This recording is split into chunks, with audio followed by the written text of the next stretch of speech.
much more stringent. So I'll be sharing our experiences so that those who come from such universities may just have some idea of what you might want to expect. So I'm going to make this presentation. I think I need to get in moving.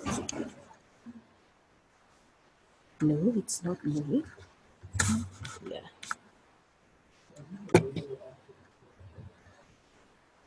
Sorry? The slides.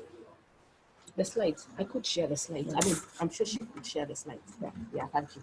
So I'm going to make my presentation in 3 steps. Well, it worked a moment ago. Try. I tried this one, I think. Is it in slideshow mode? Yeah, it is. It's just. Oh. Maybe you click here, you go back a little. This is not moving. Yeah. Now it doesn't. I got it now. Okay, now it's moving. Now it moved it twice. Okay. What did you move? Using these or me? Either way. Okay, excellent. So I'm going to make my presentation in terms of what I call the guiding steps, and I've broken them into 3 parts, what we call the curriculum development part, the curriculum implementation part, and what we call the monitoring and evaluation part. The first part of curriculum development, I think the lessons we learned, before you begin any program, you must identify the need, because it's easy to pick up something and come and bring it, and the need isn't there. So need identification is important. We have to provide some evidence to show that the need is there. Is there evidence? So this comes back to what Mikhail was talking about, evidence and research. I think it's very important. We looked at the evidence provided by NACADA in Kenya, that there was really indeed a big problem. And the second thing is the question of what drug situation is in the target area. What are the unique needs? And this is to drive the process of whether we're going to have a prevention curriculum or a treatment-based curriculum. So we thought through that, and whether we have any additional issues that need to be addressed. For example, right now, Colombo Plan is talking about, recovery-oriented, curriculum. It's talking about women, talking about children. So you have to think about what are the needs, specific needs in your unique country that you're going to be addressing. So we had to do what is called a needs assessment or situational analysis to help us identify what was existing as a strength and as gaps. Again, we looked at our undergraduate program, and I know someone is going to be talking about that.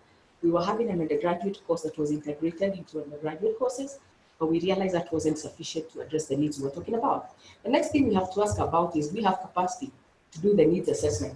Now, sometimes you need to do the needs assessment, but you don't have the capacity to do the needs assessment. So again, that's a question you want to ask yourself. We fortunately had it and some resources, and were able to do that. Now, the second important thing about curriculum development is stakeholder engagement. It is important that before you roll out any curriculum, you map out your critical stakeholders, engage with them. They'll come in at different points. So we did that. And for us, some of the critical players in the field included specialists in the field or people who are trying to work in the field. They also included specialists in the area of education, which included actually in our university and outside. We also had to think about regulatory bodies.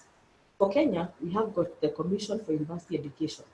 If you're developing any program, it must be approved. So you need to understand that if there is a regulatory body in your country, then you need to know where they are found, what do they require from you, so that when you're trying to roll out a program, it meets the threshold and you don't get frustrated along the way. So you have to think about this.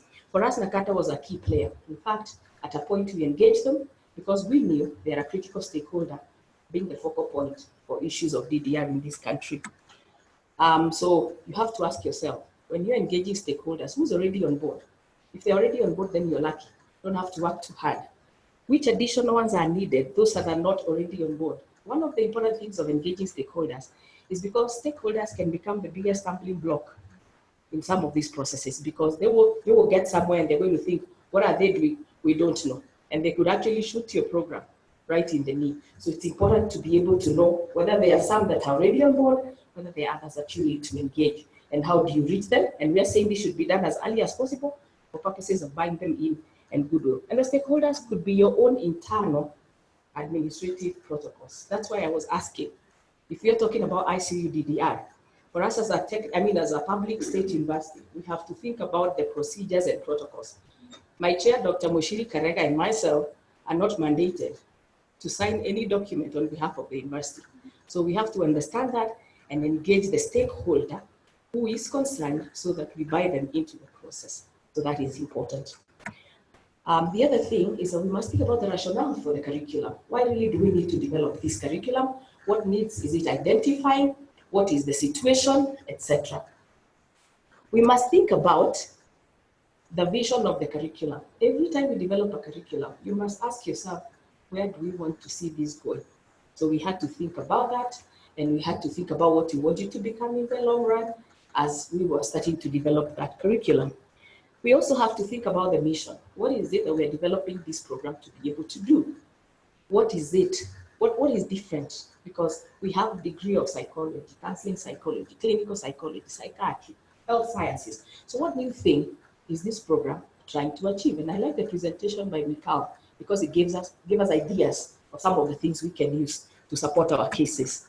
Then we have to think about the goal. In the long run, when we put this initiative in place, beyond the curriculum itself, what do we want to achieve? I think we want to really build a network of treatment professionals.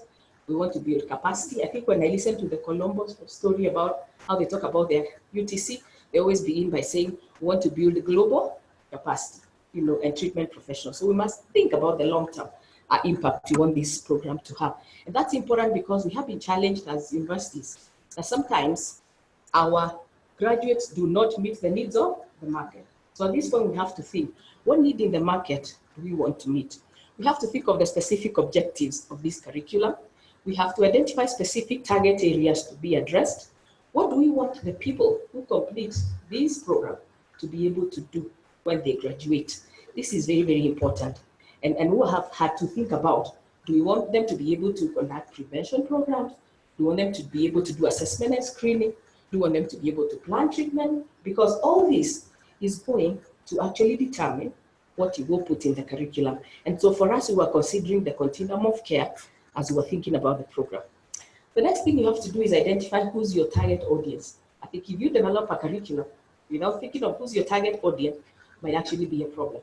So for us, we thought the graduates who are coming from, bachelor in psychology, medicine, social work, these are the people who are finding working in the treatment centers.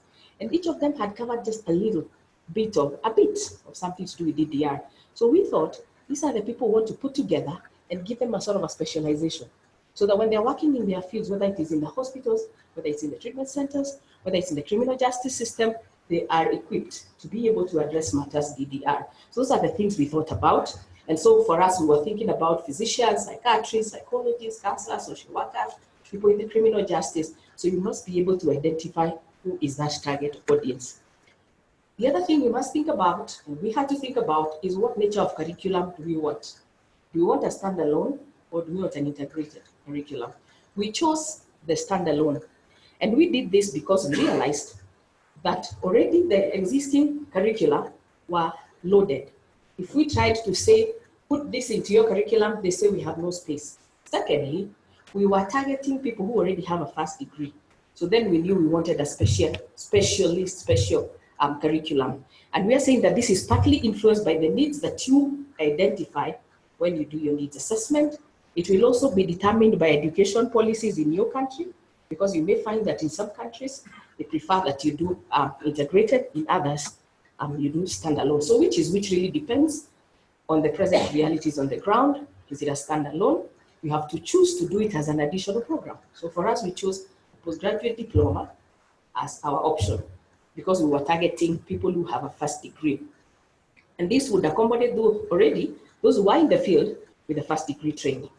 And it would also accommodate the different disciplines. You can also choose the other one, but these are some of the challenges of a standalone, by the way. If you choose to go standalone, then you have to develop a new program. There are requirements of the universities for a new program, requirements of the accrediting bodies. For example, in Kenya, if you develop a new program, you must take it to the Commission for University Education. There's a whole lot of hundreds of thousands that you must pay for that program to be approved. So these are realities you have to think about if you think of a standalone. If integrated, and you're putting into some already existing programs, some of the challenges is identifying which relevant programs you will have to integrate it. Those are challenges. Then, of course, the existing programs have to be reviewed to accommodate your new courses, if that is the policy in your university. Of course, there is also the risk of resistance by the existing program. So I have my degree of medicine. Now you're telling me that you want me to put another course of DDR, so people have to really be convinced. And I was happy to hear lots of doctors here because it looks like it's going to be easier in your universities. Yeah, Dr. Ongecha will be making a presentation here from our university, comes from the School of Medicine, and we've been pulling her very close so that she can help us integrate into the School of Medicine. You know, the whole idea of stakeholder engagement and goodwill. Then, of course, they'll be asking, do we have enough room to accommodate? Because programs have standard number of courses.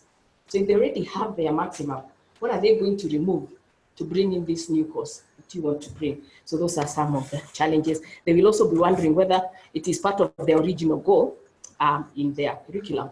Other considerations that you need to take. Will all the students take all the units or the same units? Are there going to be core courses and electives? And what is the justification for what you're going to call the core and what you're going to call the elective? You know, I always say that we need to consider this. There's something we call the must know, the compulsory. There is the should know, very important. And there's good to know, which could actually be left out, but it would be nice if people know. So this has to be considered as you think about those decisions. And the other area is the modes of delivery. This is pretty important. Is it going to be face-to-face? Is it going to be online? Is it going to be blended, where you do both face-to-face and online? Right now, as a university, we're moving very closely towards integrating blended learning in our university. And so now we're thinking that we are actually going to take our program into blended mode, because the beauty about blended mode, our students come and learn during the holidays, April, December, and August. And then when they are away, they do online. So that is blended mode, and that's the direction we want to take it, because we've realized a good number of the people that want to take our program are not able to move from the different parts of the country to come to our campus in Nairobi. So those are considerations you have to make based on realities on the ground. Then you have to think about the admission criteria. This is important. Who will you admit into the program? Who qualifies and who doesn't qualify? You must think about for us, the multidisciplinary nature of the field. And I think that applies to all of us. I think Mikhail just said, this is a field that is cutting across. So when you're thinking about admission criteria, then you have to think about how you will take care of all these disciplines to become eligible for admission. Then you have to ask yourself, what entry behavior do they need to possess to be able to do this curriculum? Because then again, you might get people that have no foundation, you put them in a class, and they're just floating because they don't understand what you're talking about. So you have to balance between allowing a lot of access, but also ensuring that you're not bringing in people that get frustrated because you're starting them at a level where they're not coping with what you're offering. So those are things you have to think about. And I was saying it's a delicate balance. Be careful not to bring in people whose entry behavior is so weak as to deter them from being able to undertake the curriculum. But again, don't set the behavior so as to lock out most people who are your targets, and particularly when you think of your longer term goal. So that's important. Number 12, are you going to have credit waivers? I think this is a reality now we cannot run away from. A lot of students now come to universities and say, you know what, I covered this. Are you going to give me a waiver? I have done UTC, for example. Are you going to give me a waiver? So these are things you have to think about as you're planning, and we have had to think about them as well. And the other important thing is the legal, professional, and institutional requirements. I think this is so important. It might just be the mother of all of them, because you can do all those other nice things, then you present your curriculum to the bodies that are supposed to approve, and they say no. So you need to think about this from the beginning. Are there legal requirements? Are there professional requirements? Maybe right now we are lucky because we don't as yet have a real profession of addiction which has any mandate by law to tell you that you must have this, or you don't have to have this. The other day I got a chance to join my commission for the university education in Kenya. They started trying to standardize programs so that if you're offering a degree in psychiatry in one university, you could be able to transfer to any other university. So they were trying to come up with what they were calling credit CAT. Yeah, I think credit accreditation transfer, something like that. You know, accumulated something transfer. And what I was saying is, what is the basic minimum that you must offer if you're giving your students a course called, for example, Bachelor of Psychology? What are the minimum requirements? So the students can be able to transfer from one university to another. And so you have to ask yourself, if you have a regulatory body in your university or in your country What are its requirements? So that then as you develop your program, you're within that threshold. What about your own university requirements? So is there a curriculum development process? Are there stages? In our university, it's extremely rigorous. You have to have the department curriculum board. You must have the school curriculum board. You must have the university senate, executive senate, and then the university full senate. And once it's through there is when you take it to the external body, Commission for University Education. So understanding this will help you meet them as you're developing your curriculum. The other important thing, what about the university mission, vision, and philosophy and core values? Because ideally, every university exists for a purpose. So you have to ask yourself, is this curriculum, is this program in any way supporting the university vision and mission? If it does, you're likely to get a buy-in from your staff. So for us, we said, I think the philosophy of our university said that they are concerned about societal needs. And we said one of the societal challenges in Kenya today is drug abuse. So in the spirit of that philosophy, that's why we're launching this program. If your program marries into the vision and mission and philosophy and core values of your university, you're likely to get a buy-in. And I think that happened for us. Then there's the approval process. I think I've talked about the internal and the external within the university and outside the university. I think someone from one country told me that they were having a clash between the ISSUP and their psychology professional body, because they were saying ISSUP is admitting people who do not qualify for the psychology body. And I think the two are linked in their country. So you have to think through this as you're thinking about your program.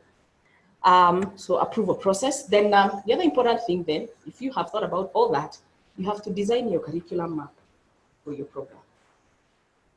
This is important, and I always love PLOs, because for many years we were challenged as universities in this country that our graduates are not necessarily matching the needs in the market, or our graduates are lacking the competencies the market requires.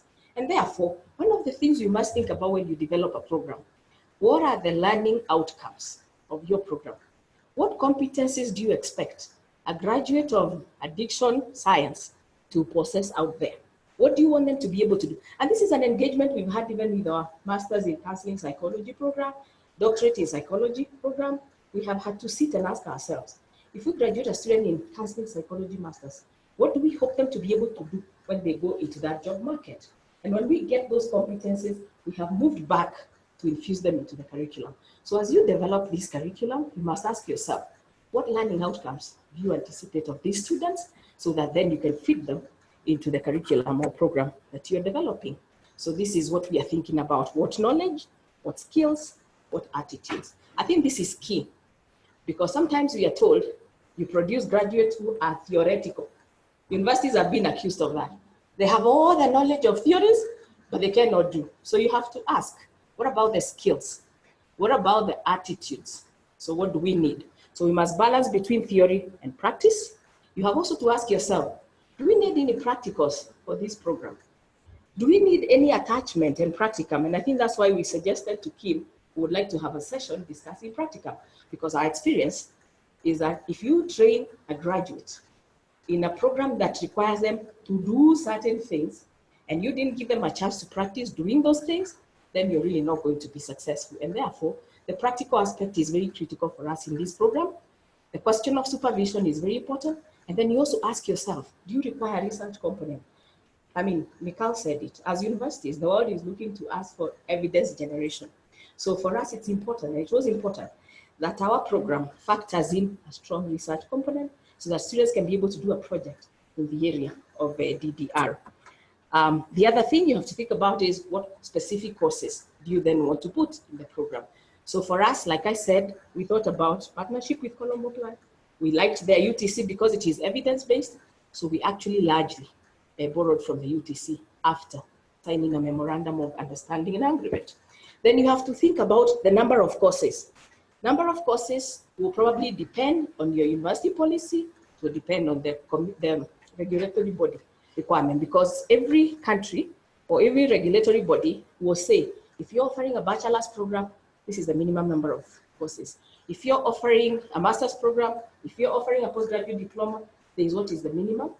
The university also has what is the minimum, and they allow you to go beyond that, but you must be at the minimum. So our program has 14 courses, 12 taught courses, 1 practicum, and 1 research project. So that's what makes 14. So we considered this, and for us, of course, we thought about the UTC because it was evidence-based, but we also wanted to add our own university flavor, and that's allowed. So for us, attachment and practicum is very critical for any courses that are practical-oriented.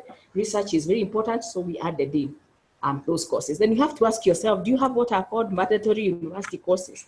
Some universities have mandatory courses. They say for every program in this university, the students must do this. So if there are any, then you have to factor them in, and we did that. Then you have to create a curriculum matrix where you map out the courses against the program learning outcomes.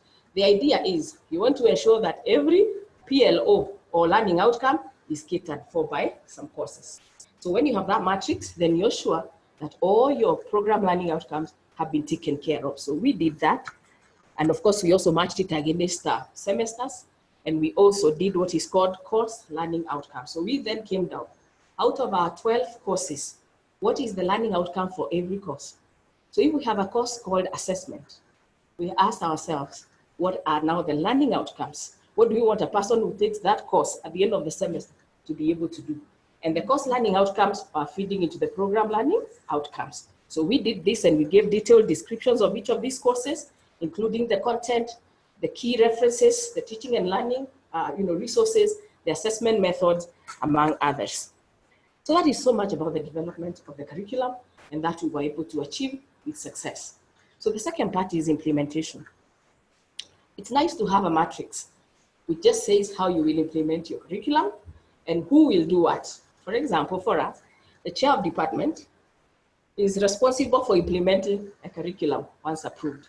He's responsible for looking for resource to teach or human resource and any other resources together with others. So you have to think about this. Who will do what, by when and how, using what resources? Are the resources available? We had to lobby in our university library director to say that now you have to give us resources for this course. That's part of the stakeholder engagement. And then you have to think about how monitoring and evaluation will be done. Now, in terms of resource requirement, I have talked about the human capacity.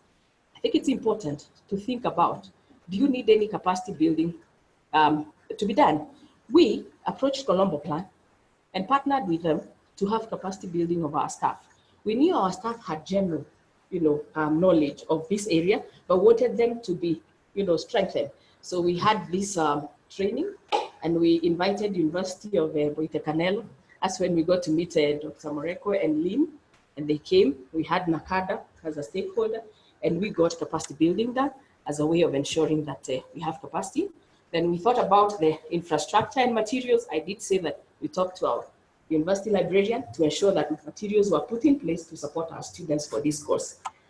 Then in terms of monitoring and evaluation, I think it's important that as you develop your curriculum, you determine how you're going to evaluate. And we have to think about, for us, we thought about examinations as one way. We thought about formative examinations. We thought about summative examinations. We had to think about other internal and external and any other special mechanisms for monitoring and evaluating. And that's what this is about. Who will do it, by when, any schedules, any tools. As I was listening to Mikal, I wanted to engage in further after this to know what are these evaluation tools, because we could actually factor them into this, and the issues of reporting matrices are very, very important. Then you have to think about curriculum review mechanisms. Sometimes you have got policies that say how soon or how frequently you should review curriculum. In our universities, I think we are allowed to review a curriculum every 4 years, not allowed, expected. So after 4 years, you must relook your curriculum, whether it's still relevant, are there areas you want to improve or change? So who will do it, any schedules? That is important. And then of course, the whole idea of collaborations. That's why I like ICUDDR, because it's about collaborations, it's about networks. Are there partnerships needed? Do you need to get into collaborations? Do you need to get into MOUs? Now, when I talk about collaborations, I always like to say this. If you have any collaborations that are required, please make sure very early you agree, because this can become serious bottlenecks along the way. So agree on your potential partners, sign memorandum of understanding, sign memoranda of agreement, so that you do not start and get into problems along the way. So after doing all that, which I have been saying, we're able to come up with a postgraduate diploma in addiction treatment science. It is hosted by the Department of Psychology, chaired by Dr. Moshiri Karega. It's in the School of Humanities and Social Sciences. We looked in our dean of the school to buy in, and it is in Kenyatta University. And we are hoping that finally we can have our pioneer class of students beginning in January. Right now, the intake is ongoing. And I do hope that some of you might as well sign up to come and join this class. Thank you very much, ladies and gentlemen.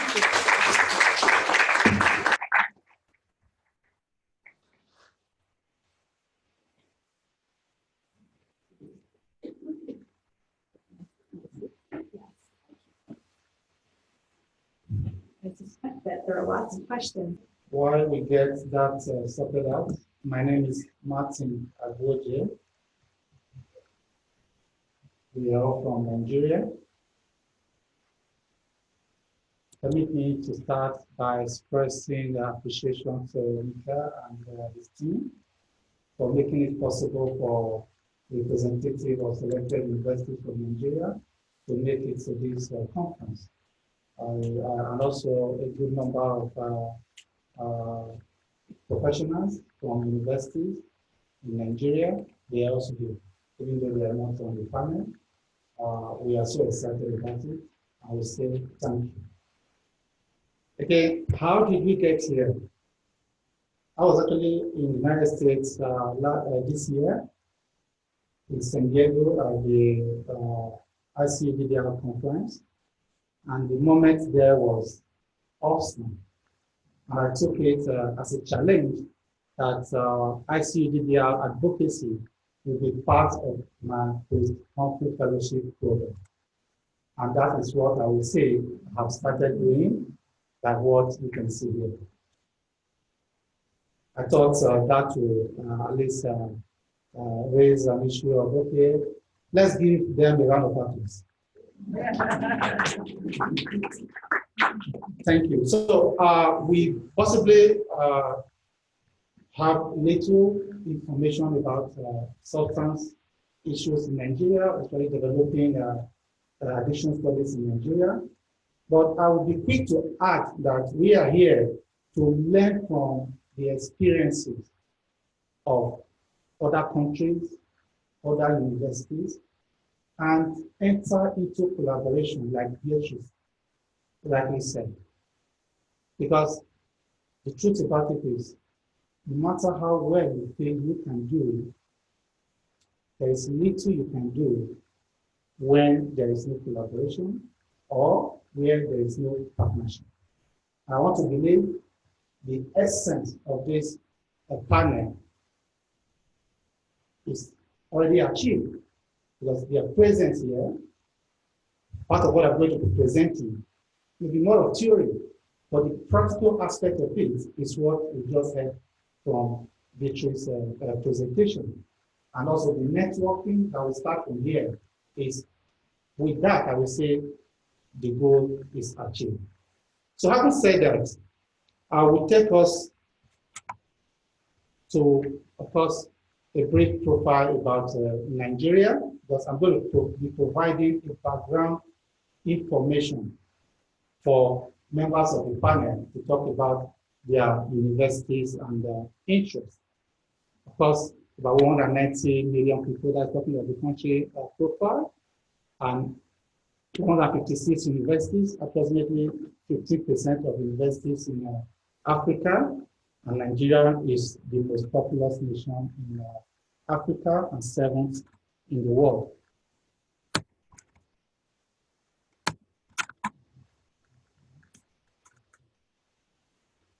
Sorry, do I use this?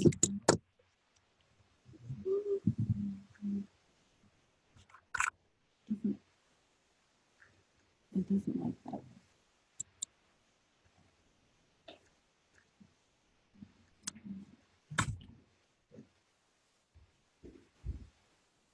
Yes, it's okay.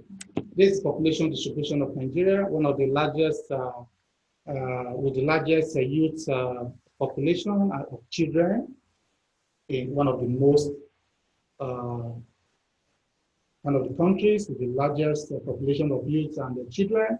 approximately 13 million children out of school, and 62% of Nigerian population living in extreme poverty. These have implications for drug use and education. Next slide. Drug use in Nigeria, because there's a long history of the use of locally brewed alcohol. We have marijuana, cannabis since the 40s, cocaine, heroin, and others since the 1970s and 80s. We have the non-conventional drugs in the 90s.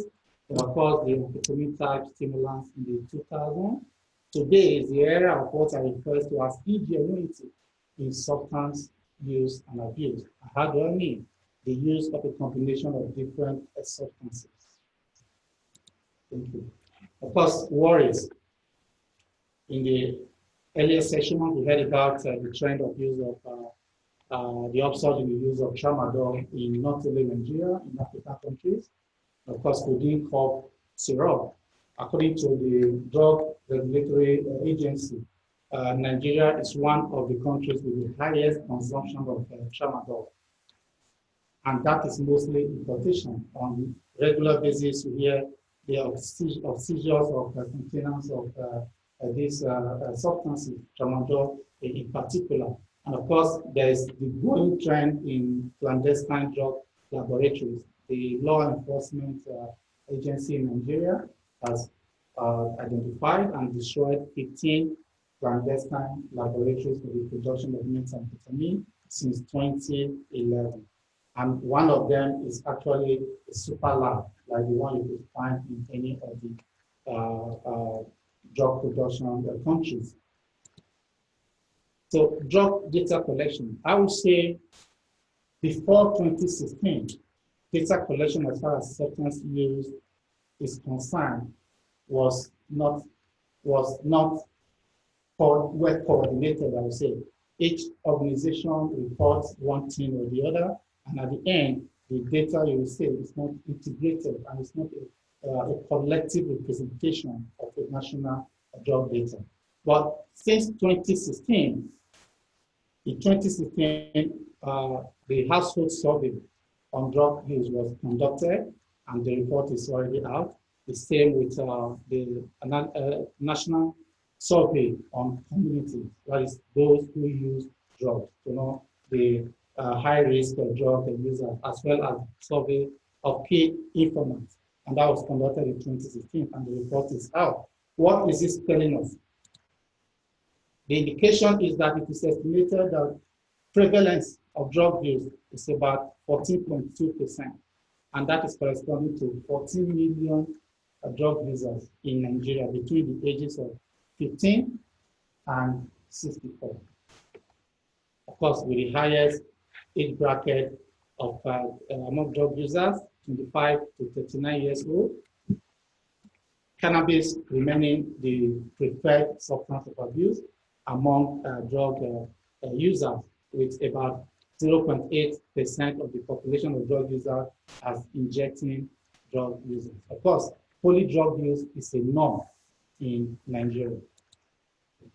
This data or statistics is also corroborated by the most problematic substances declared by entrants in hospital. This is from the NENDO report, the National Epidemiological Network on Drug Use, with cannabis taking the lead, followed by opioids, and of course, alcohol. Next. Drug demand reduction education and capacity as far as Nigeria is concerned.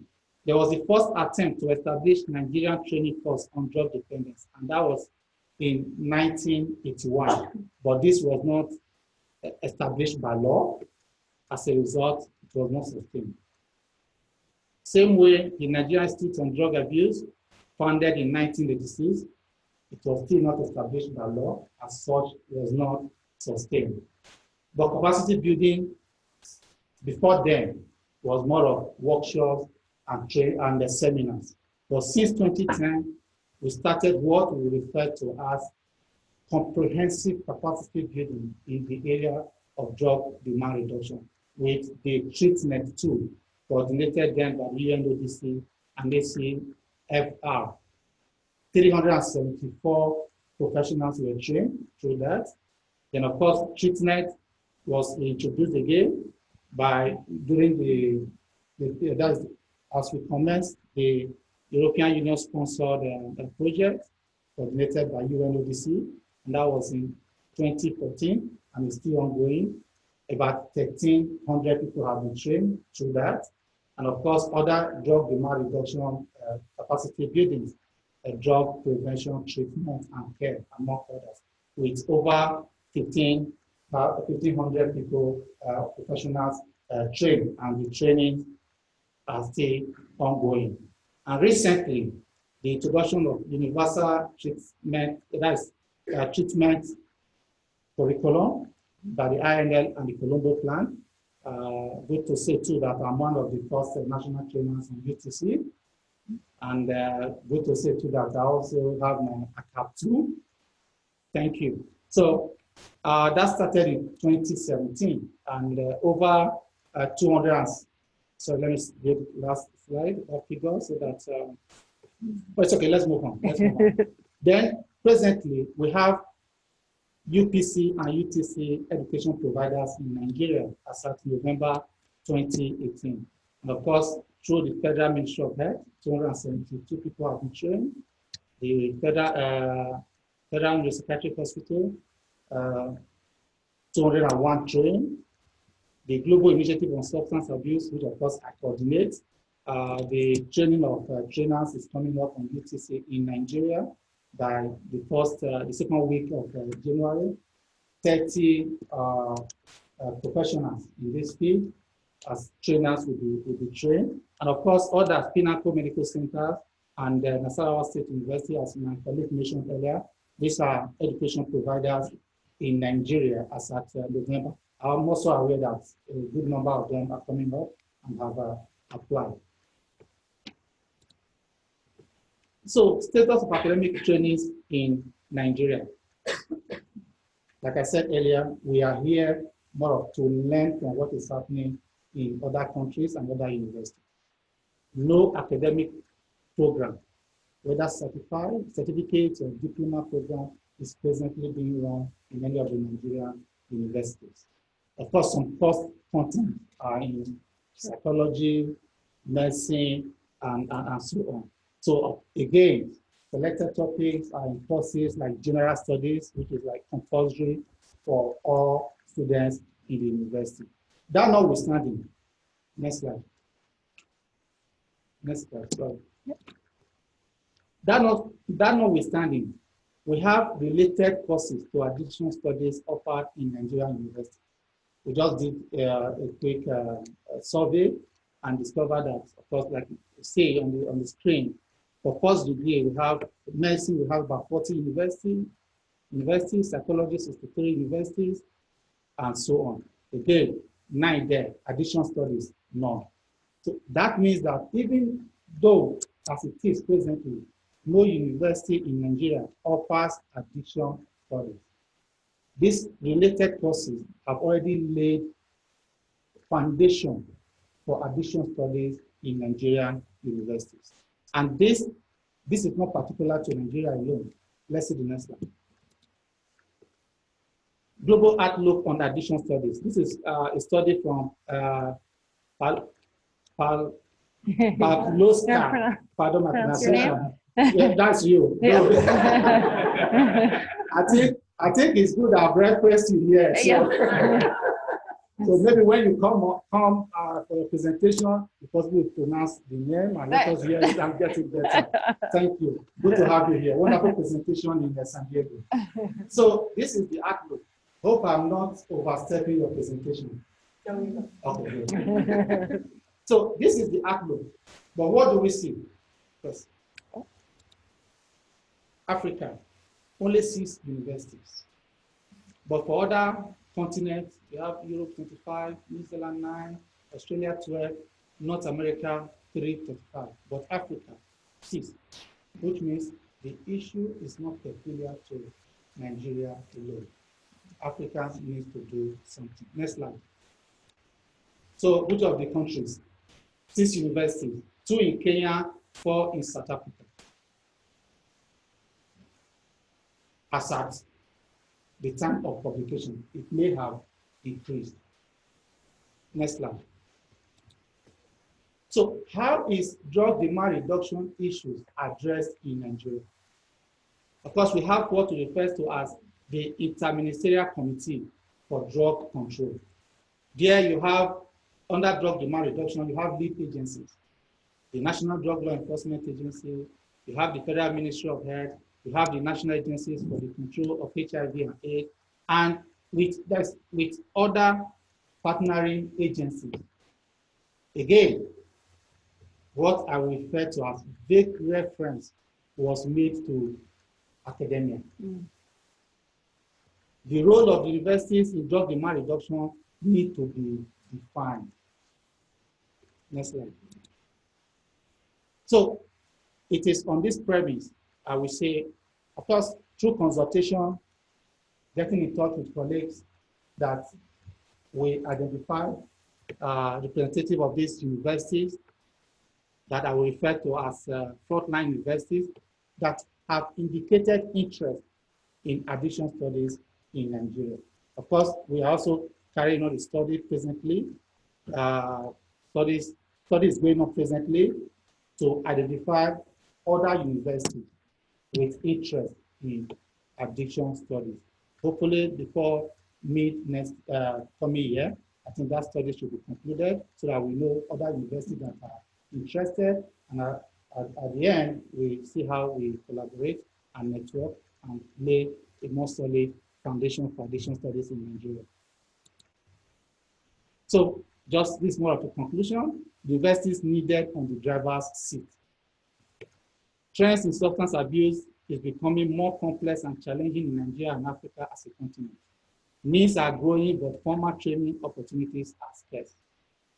These situations need to be addressed. The universities cannot be left out in providing the needed workforce and shaping drug policies in Africa. Should I say that again? Yes. Okay, thank you.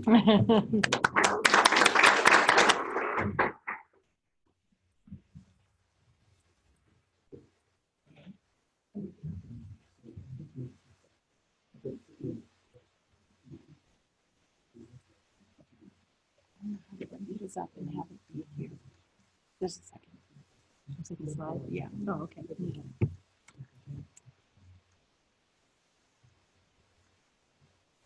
You have slides as well? Yes. Yes. Okay.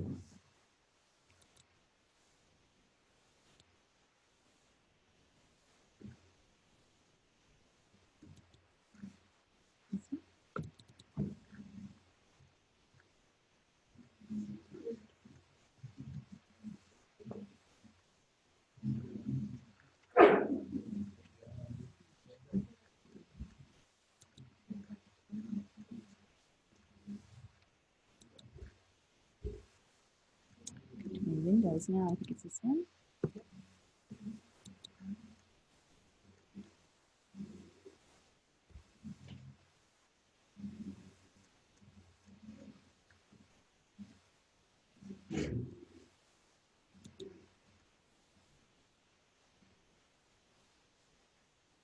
Well, I have it open on the broadcast. Now I just have to get it open here.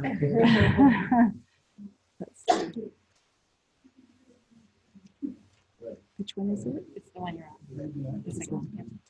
Okay. Yeah, start talking. Yeah, I can just, Or he doesn't have slides.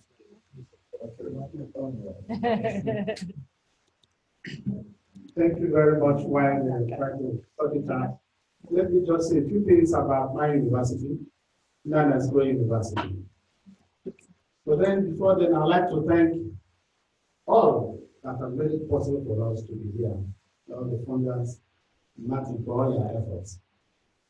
Go University is one of the frontline universities in the country, actually named after a great nationalist, Dr. Nairobi, who was a freedom fighter in the whole of Africa.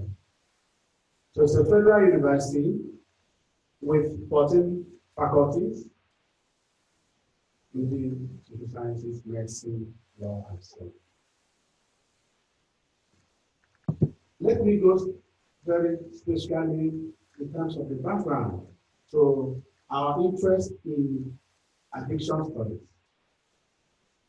I led a team of researchers who had the UNODC support on to look at the pathway or traffic routes of tramadol in the southeast Nigeria, particularly in Enugu State, which is bordering where we is our university headquarters.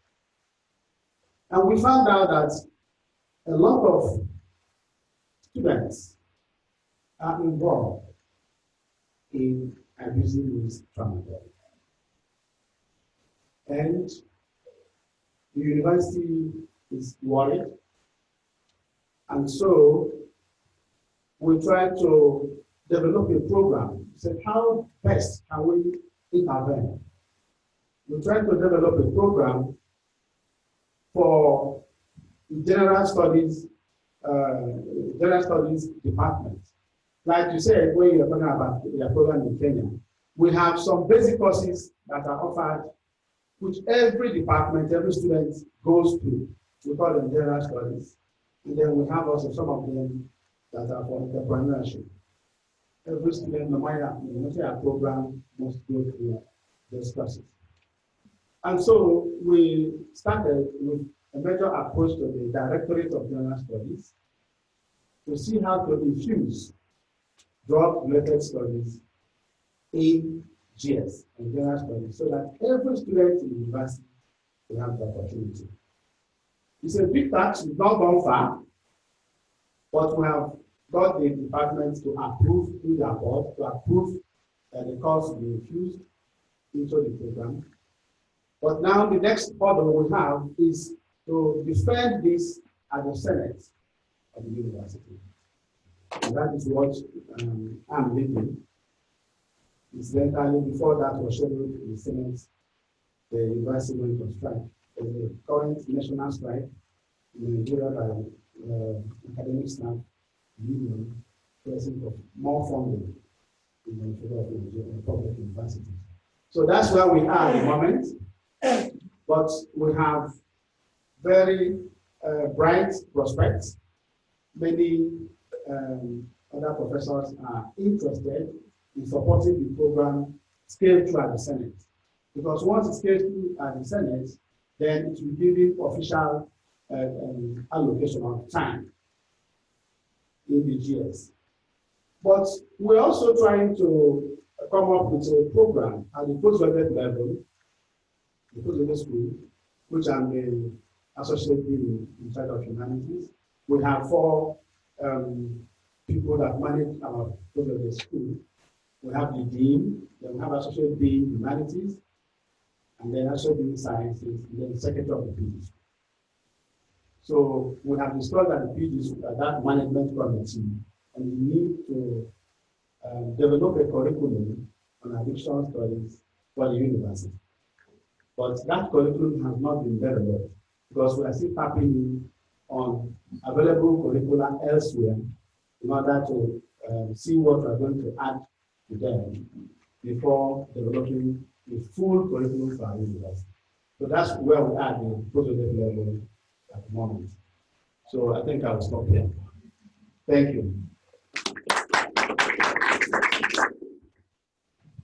Thank you. As long as okay. Can I change it from here? Or you can thanks. But, I've been walking a checkered path, and that made me to realize that a tree cannot make a forest. I've tried it. Once I'm very inquisitive, and once I don't understand something, I go to read more about it. I think it's a kind of positive addiction to knowledge. And the main thing is that through my trainings, I've been able to see that there is a need for us to stick together as one and leave our differences in order to be able to solve this problem of addiction. And that's why my call here is learning from calling myself a psychiatrist, seeing others as psychologists, and maintaining rigid boundaries. Because if we do that, we won't be able to forge ahead. And it's a very important point that I want us to take with here. So let's next slide. I'm from Lagos State University, was established in 1988. We have a population of about 35,000 students. The university is rated among all state universities as the first in rating, and among all universities is the 11th now. And the motto of the university is for truth and service. And when you were talking about aligning the curriculum with the motto of the mission of the university, that is one thing that resonates with me. And the mission statement of the College of Medicine, where I am, is to produce world-class graduates in health sciences that will be contributors to the global medical practice and research, utilizing cutting-edge technology and innovation for the advancement of humanity. So that is key. And we found out that there's a lot of burden of problems. And this burden of problems included national concerns about trauma, war, a lot of things. In fact, they are changing patterns, and we need to be abreast of this. And that is why we need to develop a new curriculum for the future, for the immediate, for the present and for the immediate future. Because if we don't develop students with this kind of mindset, we'll just be thinking about the bush. And even within the ministries of health and education, we found out that because we did a kind of what we call SWOT analysis of health organizations, and we found out that there is problem with infrastructure, there's problem with funding, there's problem with manpower. In fact, we did some studies and we found out that people at correctional centers, the social workers, they don't even have what it takes to even recognize what is.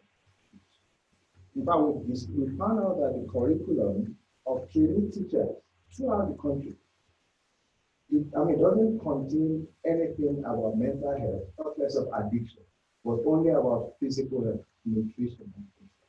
And so what we found is that we need to change this kind of thing.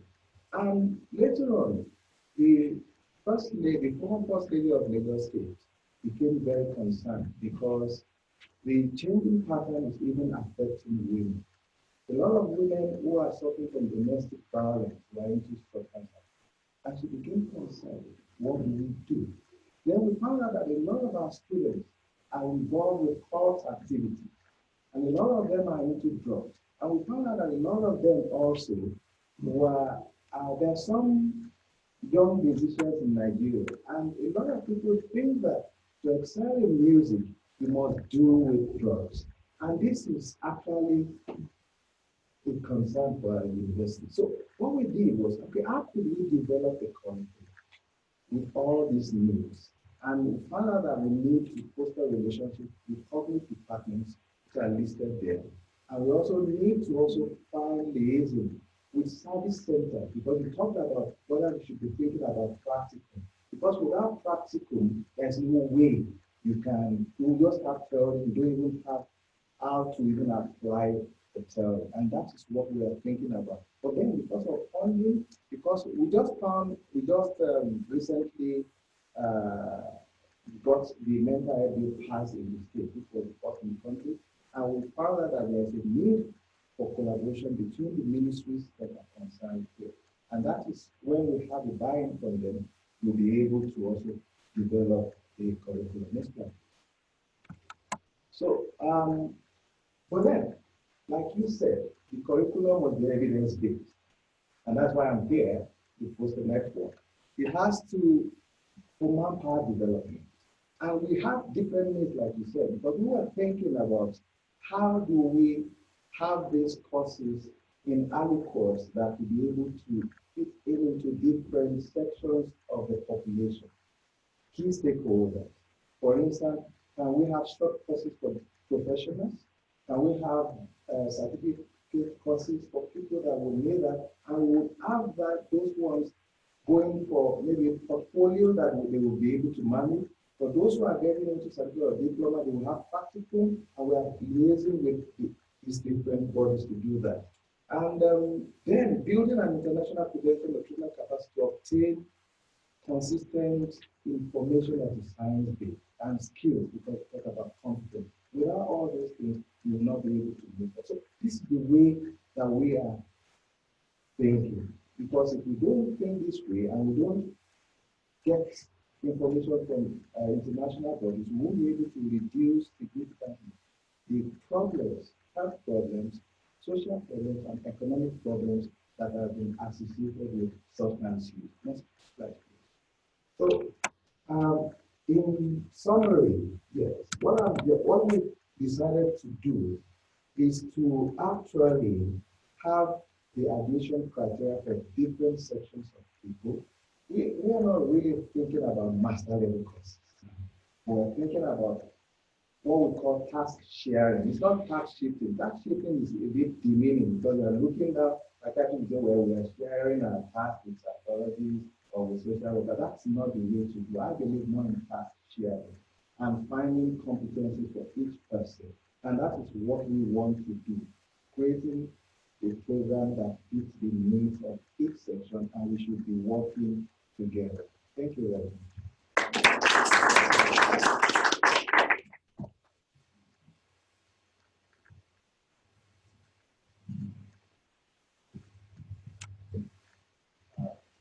Good afternoon, everyone. I have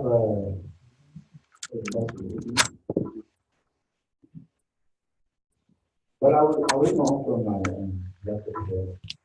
And my name is Dr. Moses. I'm from the University of Jos, Nigeria, Central Nigeria. It's a federal government university. And most of the things that I have here, the imagine have been already spoken of them in his presentation. But we know that in northern Nigeria, we have big problems.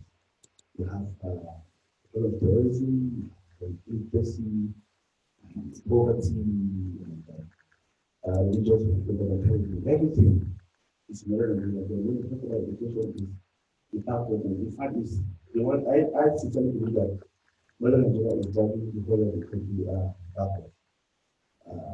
So we have to do something about it. And when the BBC presented the documentary on Odin in northern Nigeria, and it's supposed to basic in the Albert Express, it was a huge program, and the people are asking to all the stakeholders in the north, and then the government came down with a major reaction. They were to ban Odin based on cultural contributions of Odin. But the only subsidy regarding the vendors on the ground, and they need so much money for doing. But earlier, my father was the governor of Kano State, which is in the popular state in northern Nigeria, and banned the use of Odin because it's what a lot of young people into Odin, young men, who what is now, or even the girls that are being used to Odin, used to this job like unemployed women, and then they'll take it, they will rape them, and the mothers are, they are coming down unwanted pregnancy, their daughters too are pregnant. Who were responsible, they don't get the message of the person.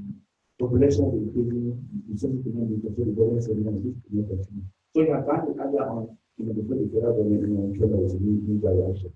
So, and then the government met, so what do you do? And then another government to make, so this is the big problem, how to do something about it. And fortunately, the University of Jos has been program of providing services for those who have been or use substances in northern Nigeria for many years. And in the federal government has 11 designated drug-dependent treatment centers, and they are spread all over the 6 different schools of Nigeria.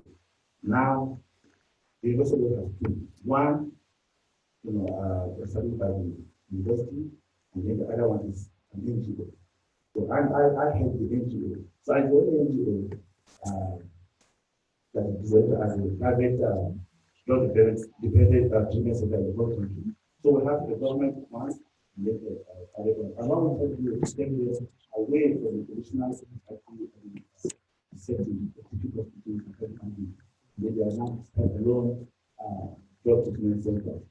And they are recognized by UNDC and get support from UNDC and the Federal Ministry of Health, to run these services, to train and to treat and to try to rehabilitate those who are involved with substance abuse. But I cannot meet the needs of the peak population in the North. Two centers are not even so we have been training several NGOs and those ASNEF. But we have a UNDC through the treatment program. Many people have been trained just like said earlier on.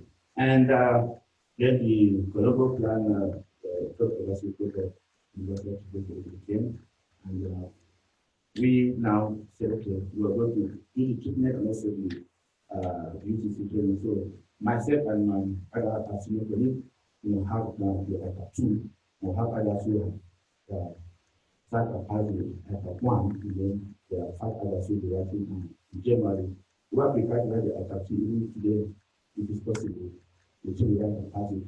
So, and all this is in preparation to join the ICUDDR, because we have met with the university and said, look, we have a huge problem. And we have only 2 treatment centers that have a huge population. What do we do? We want to join this international association at the university so that we can collaborate with them, we can train manpower at different levels, diploma levels, degree programs, postgraduate programs. And they say, okay. So we met with the university authorities, and then the university of the university directed that we meet the dean of the faculty of medical college of medicine, and then the advancement of the meeting, to see the way forward. And the advancement office is in charge of all international collaboration. So we told you this what we have to do, but before we can join in ICUDDR, we have to be able to pass exams. We already have 2 certified centers in Georgia for drug-dependent treatment rehabilitation.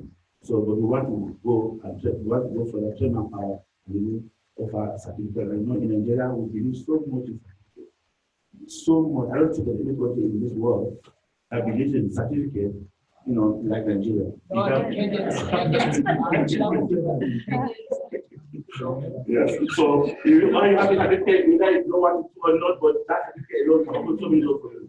So, and people can come and train, but if you don't give them certificate, you give diploma, it's a degree, whatever, doesn't really make sense to you because they want to be promoted, they want to be advanced, so on and so forth. So the university bought into it, and then they asked, okay, what do we do? We now convert a stakeholders meeting for those of us who are psychiatrists, and then those for clinical psychology who want to join the go into addiction studies, and then we have social work, we have the rehabilitation science, and some in pharmacy, and then the faculty of law. So we now came together. So okay, there are staff that actually are interested in addiction, and they will be doing things together, and they do their practicum in those 2 UNDC centers. So we had a stakeholders meeting, and they said, okay, that is fine. If you are able to secure the membership of the ICUDDR, then you can now plan your curriculum and take it to the senior, and so they can get approval to run the process. But first of all, do what it takes to get the requirement to apply for the ICUDDR. And that's why we're waiting. We have not applied because we wanted to pass the ICUDDR2 so that we qualify also to apply to join this consortium university. So that's what we have done now. And then just last week before I came, we had another meeting, stakeholders meeting again, and the university said, yes, we wanted to set up, we want to propose setting up an addiction study center in the university, and that to be coordinated by the Department of Psychiatry. Since the university trains psychiatrists who specialize in substance abuse for the various postgraduate colleges, fellowship colleges, one the national college and then the other for the West African colleges. So we have psychiatrists who are actually certified, but in other disciplines, we don't really have people who are certified as substance abuse professionals. So now, those ones who are into clinical psychology, social work, administration science, and law or whatever, pharmacy who are interested in those studies have now started attending the Colombo Plan UTC program so that if we enable to write the exams in January, some of us are already listening, so that once we have the exams, then we can go ahead and set it up and then draft the student for the senior. And then the university said, already the university has an African Center for Excellence in Phytomedicine Research, also by the World Bank. And it's well equipped. It has almost everything that we can do, all our biological research there.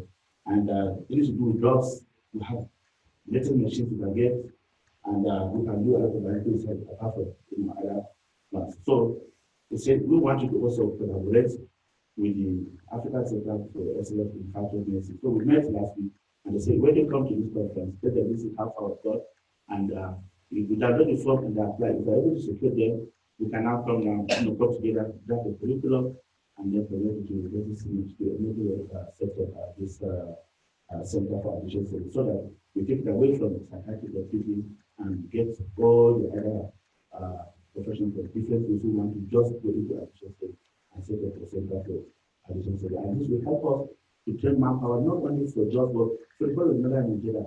Most of the population is in northern Nigeria. So we will be able to train manpower.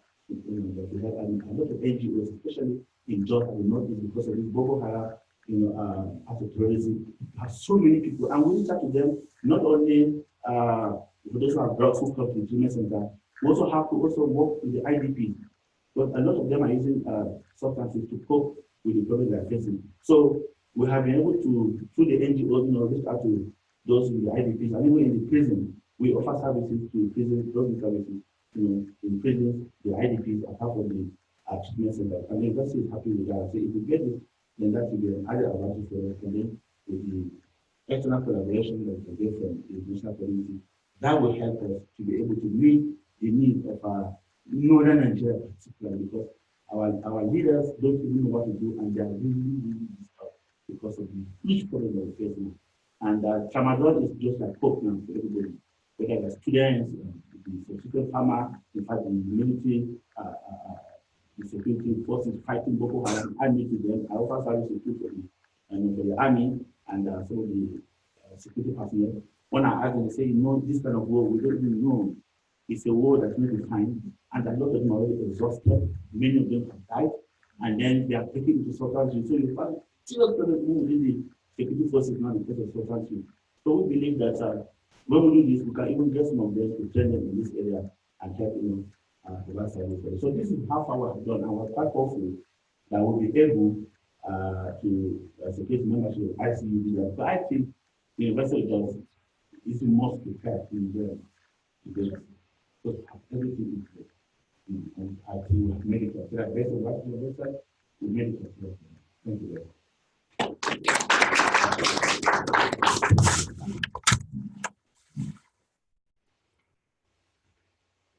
Good evening once again, ladies and gentlemen. My task, I believe, very simple. We've all said almost everything I needed to say, so there's no point of applauding the usual. So I'll just make a few comments and run. I will only talk about the scenario in the University of Europe, which is situated in South Nigeria. The university has a student population of over 40,000. And the need, let me not repeat what they have said, the need for center or for programs specifically designed for addiction studies, the needs are there. And unfortunately, like everybody from Nigeria has mentioned, there is no single institution today of the approximately 170 universities and about 250 polytechnics, monotechnics, and colleges of education. Nowhere is a standalone addiction program run. So that's the situation, and there's need to do something about it. Let me quickly go to the University of Uyo scenario. I won't repeat, make unnecessary repetition. As far back as 2016, we've made a plan. We have a plan to commence a postgraduate diploma in addiction counseling. And like we all know, I'm happy most of us work in the university system. We know how easy it is to get the program approved, especially in resource-limited countries. They consider the cost and everything associated with it. And so we are still there today. Then we are committed to push it through. The department has agreed, and we have done the paperwork. And the problem is at the faculty and Senate level, because Senate will consider all the cost implications before giving approval. So that's where we are now. And the population, the service recipients are there. They are there. There's no doubt about that. So we have a lot of people who need such a program. And also, the department, maybe the time that we'll push that one through, we have also set in place a process of curriculum review so that we can incorporate more, we can make more courses target addiction issue. Right now, we have about 4 courses at the undergraduate level where addiction is taught partly.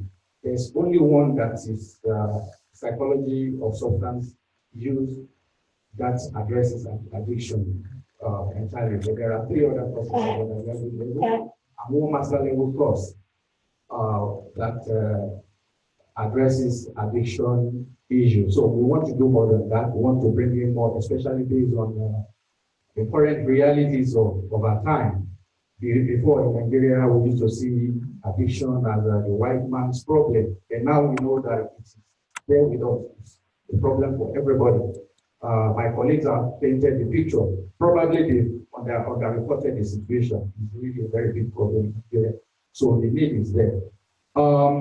We have certain things that will serve to strengthen our arms if the program is eventually established. We have a full-fledged department of psychology with qualified personnel, and also we have a department of mental health in the university also, and one of the best teaching hospitals in the country.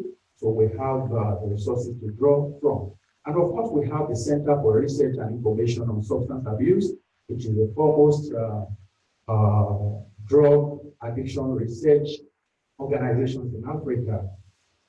It's close to 26 years plus, and it publishes one of the best, one of the most regarded journals in Africa. So we are going to collaborate with them. And Chris also has a UNODC supported treatment center, a dropping center, where addiction treatment takes place currently. So we intend to tap into all these resources to get the job done if the program, even when the program is eventually approved. And of course, we have institutional support of the university. The main issue is funding. The university does not want to take additional responsibility that will have financial implications. For instance, if you say to my vice chancellor that, oh, I want to attend a conference or a training program somewhere, he will approve, provided it's at no cost to the university. Then you tell him that you are going to spend 1 naira, you say, no, don't go. You can. So that's the issue. And when you mentioned the other time that you would like us to be in a conference, where is it again? You mentioned it the other time in the presentation. The thing that came to my mind readily was that where will the funding come from? So ICUDDR should really help those of us from resource limited settings to participate in all these trainings and capacity building events.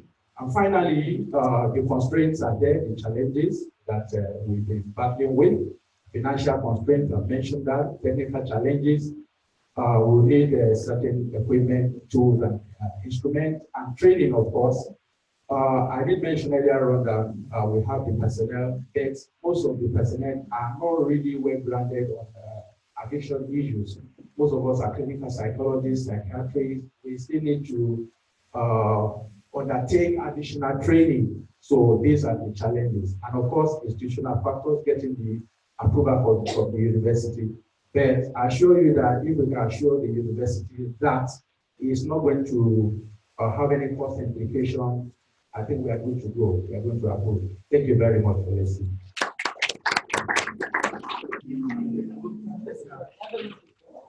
Looking for the